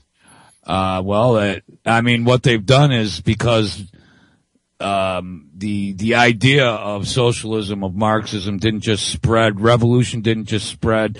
So then they had to go to Plan B, which was get into foment the revolution, to start it, to kill. they had to get into the, they're in the schools, they're in our entire infrastructure, political infrastructure. They're part of our legislation and our banking system, so it's pretty, you look at the ADL and the SPLC, they love to list anybody, as a hate speaker, as a hate speech or as a hate group. And they all have a lot of, some of the things that they all have in common are, pointing out certain, foreign powers that hold sway here in America. Well, And until one people thing- realize that we have a foreign intelligence service basically making policy for this nation, everything's going to continue. Yeah. And How many there's bankers? no fixing this until we get rid of the foreign power that's controlling our government. Exactly. It's all going to keep on going. Stop. I mean, I try to be cool, I try to be tasteful about my distaste, just because I know that, calling people names and, that's just distasteful. Well, how do you sell a car? Exactly. It's basically the same thing. You have to sell this idea. You have to sell people. You basically have to sell them to be able to wake up. Well, you have to present it in such a way that it makes sense, that it doesn't just sound like, blind hate. How many bankers do you know carry around nail guns? Somebody mentioned that in the chat. Just a concealed nail gun. I'm trying to think of, how many. First of all, you have to have an air compressor. You have to have a nail gun, an air compressor, a hose, the whole 9 yards. That right there is about $800 worth of equipment. Well, not only that, it's loud. An air compressor is loud. Yeah. You could have bought a battery-powered one, but, I don't know if they have framers, battery-powered framing nail guns. And I think like a brad, like one of those little palm brad nailers just wouldn't have the desired effect. You can, I don't think 8 would kill you unless you... At that point, you'd probably have to use 10 or 12. The whole thing is fishy. And to me, it's... How can the news even consider themselves, and I read it out of a newspaper out of Denver. I can't remember the name of the paper, but it's a legitimate newspaper. It's not the same Daily Courant that, quoted the 7 dead, but this is a real newspaper. And they said that it appears that he committed suicide by shooting himself in the head and torso 7 times with 7 or 8 times with a nail gun. And they all matter-of-factly, like, these are... Yeah, folks. Exactly. I don't know if I could say that and keep a straight face. I think you could if you were paid and they had pictures of you with the farm animals. I think you'd say whatever they told you to say. Yeah, I wouldn't personally, but plenty of people would. Like I always used to say, man, you can't judge other people by what you may or may not do, because your neighbor would sell you out right now for free cable. Oh yeah. Know what I'm saying? Yeah. For some free pay TV, they'd sell you out right now. Oh yeah, give that guy a tank of gas to turn in his neighbor who's got a joint. Oh yeah. Well, this is what it's got. This is where I think that's going to come into play. With like things like code violations. Like in my state, you have to separate your garbage. You have to, like we have grooming standards. Who passes a law that says you have to separate your garbage? What kind of moron votes for that? And what kind of idiot says that we really need to separate our garbage? Recycle, man. I have recycle Nazis here. And my neighbors, not my personal neighbors, just because I've known them all for a long time. I know their families all my life, but the people around me, man, they couldn't, See, this is the divide that we have, because there's a guy in my town who on the weekends burns like fiberglass. Seriously, he'll whatever project he's working on, he'll carpet. He burnt carpet one time, for 3 days. It was over a 3-day weekend. And try that here, the cops would be knocking on your door, dude. Oh, no. Seriously. If you throw up a column of black smoke in your yard anywhere around where I live, within 20 miles, even out in the middle of nowhere, someone will call and the cops will be at your house. Oh, man. This guy was doing it for 3 days. And I actually thought about calling. I went over and talked to my neighbors, like, hey, that's pretty bad. He's like, yeah, they won't do anything. So I think we've got a large divide here between how your area lives and how my area lives. Where I live, you can't cut down. If you live near the creek or you live near a waterway, you can't cut trees down on your property without permission. On your property? On your own property. I think that means that's not your property. I believe so. You can't dig. I believe it's 6 inches. You own the topsoil. If you want to claim that you own any, if you want to claim ownership of your property. So is it like leasehold or freehold or freehold and leasehold? Is that what your property laws are there? Because that's like how they do it in Hawaii. Like in Hawaii, you can own the house, or you can own the house and the land, or you can just own the land that the house is sitting on. Well, I know here in New York, you don't get an alloidal title to any properties. I don't think anybody in the United States gets an alloidal title anymore. I think those were gone in, right about 1913. Yeah, 100 years ago. All right, let's add Chuck to the conversation. See what Mr. Chuck. Mr. Chuck. By the way, I enjoyed Chuck's show the other night. He's got awesome information. Yeah. I'm adding him. Fear not. All right. By the way, the Acelli Effect Saturday night. I enjoyed the inaugural broadcast, the premiere of the show. Chuck, welcome to Josh's Anti-Tyranny News, man. Hey, how you doing, Jason? Doing very well, thanks. Michael, you're on. How you doing, Mr. Chuck? How you doing? Pretty good. What's on your mind? The thing, I was listening to you talk about, the situation. Oh, wait, are we all right? Yeah, we're live. Okay. Let's see. Got that player. Yep.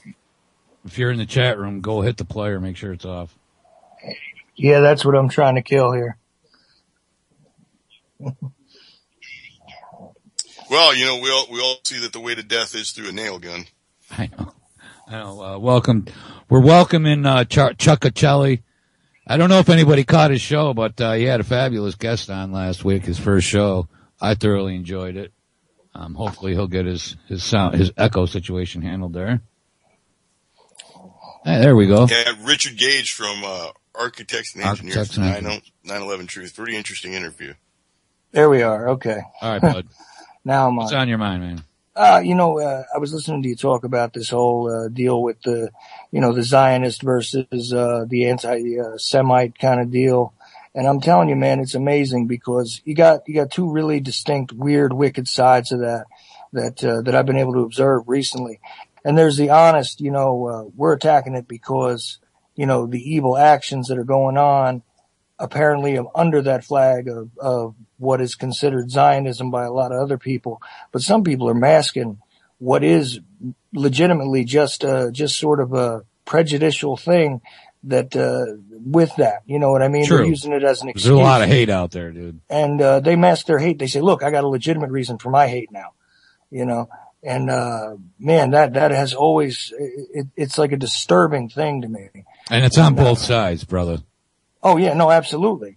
But I think sometimes we got to be real careful about that to identify ourselves, to make sure that people understand, cause I know that from the limited dealings I've had with you guys, I know that you guys are not on that side of, being, indiscriminately hateful and then looking to justify it.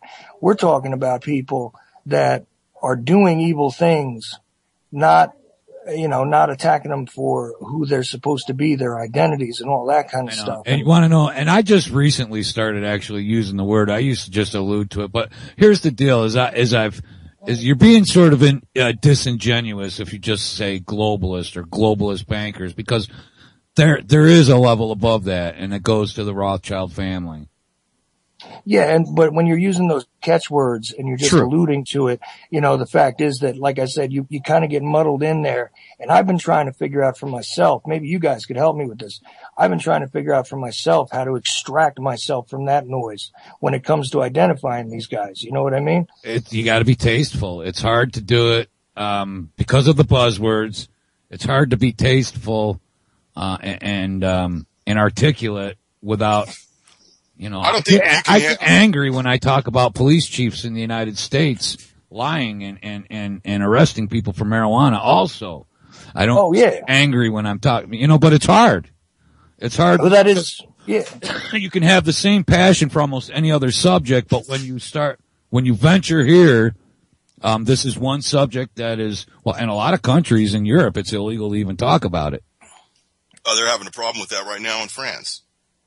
So, no, I don't know. And, to answer your question, Chuck, I don't know how to go about it, without, raising all the flags. I know the one thing I would never do is, is I don't associate myself with certain groups of people, and I'm talking about, in the United States, actually. And you gotta be careful. You gotta be careful that you're not inciting you have a responsibility when other people listen to you just talk or give your opinion to try to be, articulate and try to use, real facts. There's a line to be straddled. Instead of just saying anything. Right. And that's precisely my point is that we've had to take this responsibility on because of this weird sort of way that we gotta, cause we get passionate about this stuff.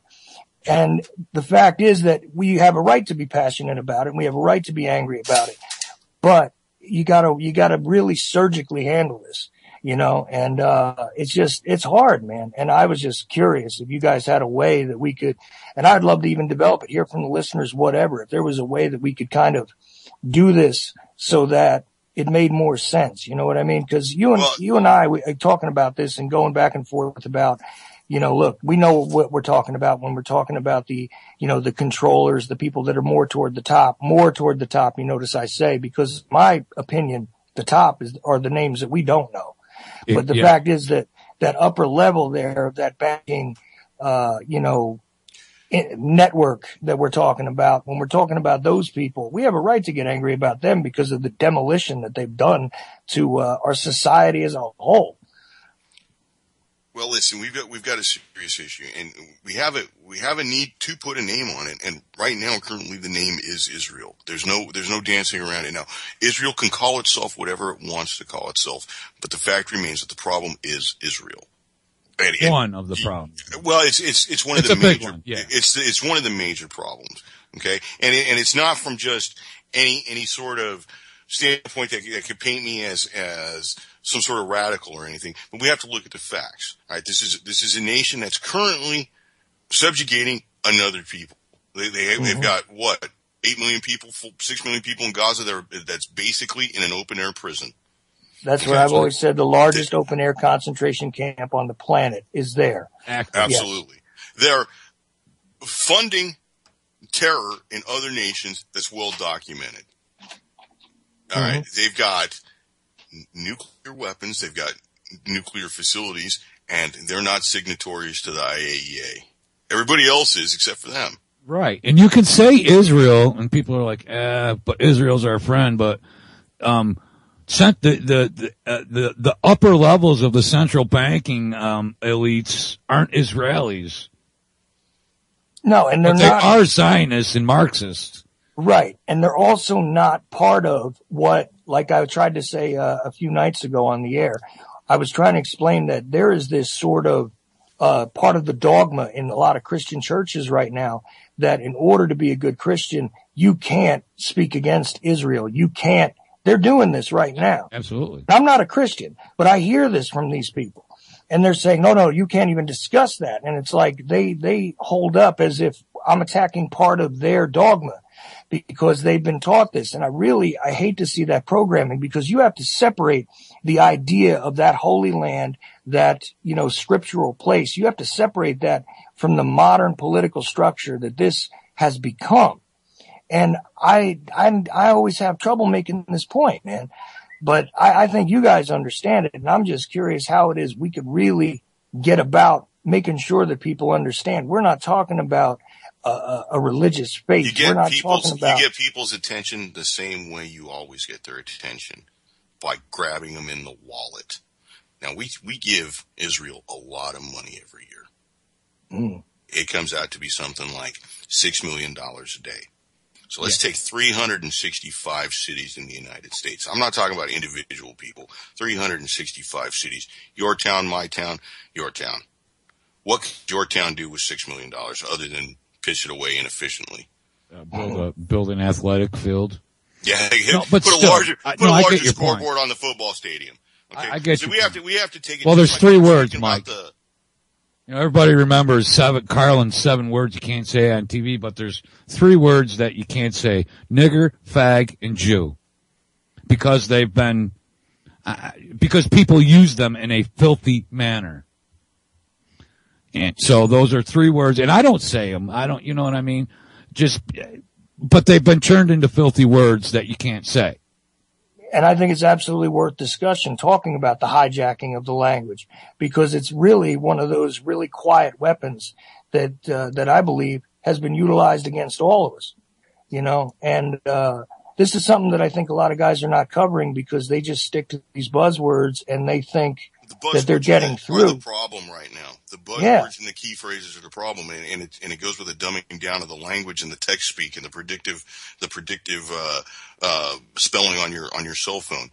I'm telling you, one day in the future, the dictionary will come out and it'll be a single sheet of paper, and the word on it will be a grunt, and that grunt means yes, I comply, and that will be Webster's dictionary.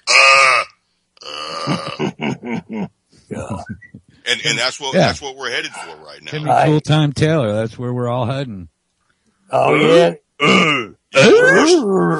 Slave, you will push the button. That's what it's coming to. So let me ask you, since we got you here. Sure. Mike mentioned the dancing Israelis and the hundreds of Israelis that have been rounded up in the years since 9/11, held, then released. What do you make of the dancing Israelis? Well, that's just a term, but there was more than just one incident. 5 of them. And there was more than just those 5. There was the Right. Washington Bridge. There was the Holland Tunnel.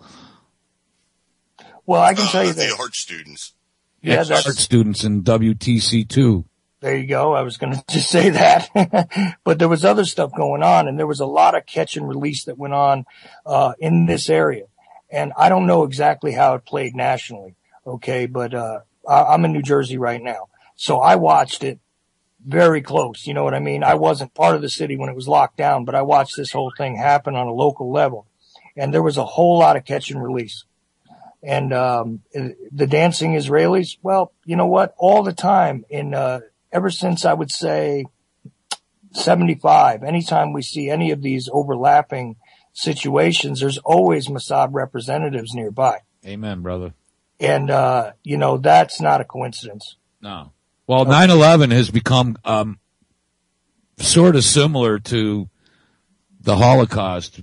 If you mention 9/11, it doesn't matter, dude, it doesn't matter where you are in the United States. If you mention 9/11 and you're not saying, remember 9/11, USA. You're disrespecting the memory of the heroes and the children.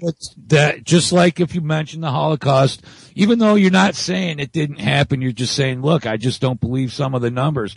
My mother's brothers and mothers, survived the concentration. It's the same thing. And that's how you can tell that some of the same people, the same sort of ideology are behind it, because you can't say 9/11 has become the same thing. If you even mention 9/11 and any of the questions related to 9/11, all of a sudden, no matter where you are or who you're talking to, they knew somebody.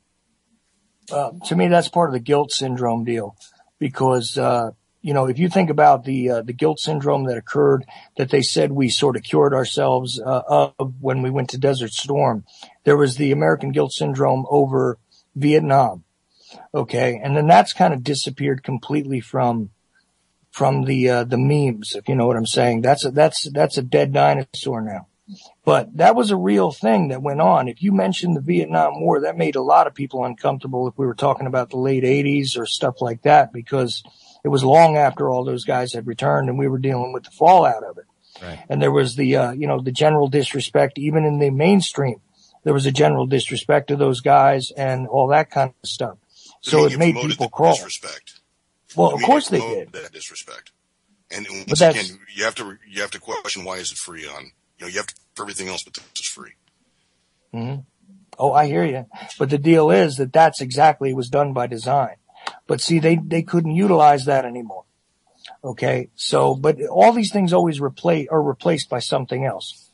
And, to me, it seemed like by design now, 9/11 has become absolutely one of those things that if you don't handle it just the way the handbook says you're supposed to, and you question anything, then you're obviously now you're not only somebody who makes people uncomfortable and mixed company, dangerous, but you're dangerous and you're what? Anti-Semitic? I don't know. You're anti-Semitic, or anti-government. Actually, you're anti-American. You have no heart for other people. They ascribe all these kind of things to you for asking even a question. Well, look back at how we've handled every war. We always have to demonize the enemy. Look at any of the propaganda from World War II.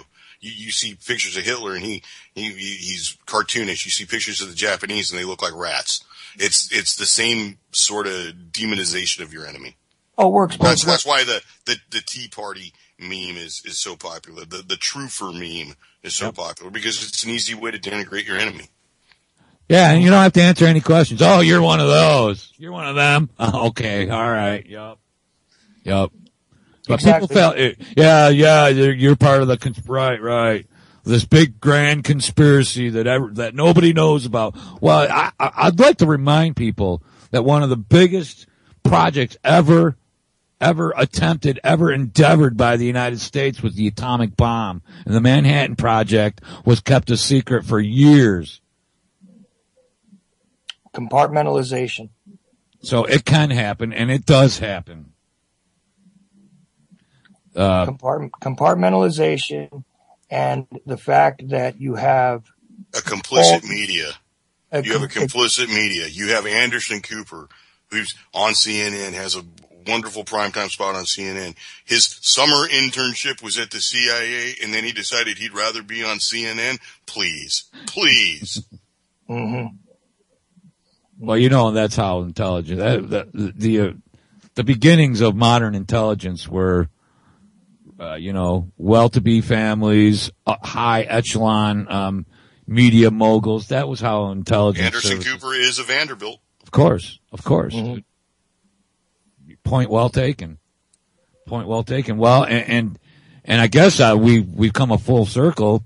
There's really no way to broach the subject because you're using one of those words that has become filthy without, you can do things without venom is the only thing I can say is to talk without venom. It's hard to do, especially what, like you heard, I get fed up when I hear. If a word makes you uncomfortable, you have to ask yourself why it makes you uncomfortable.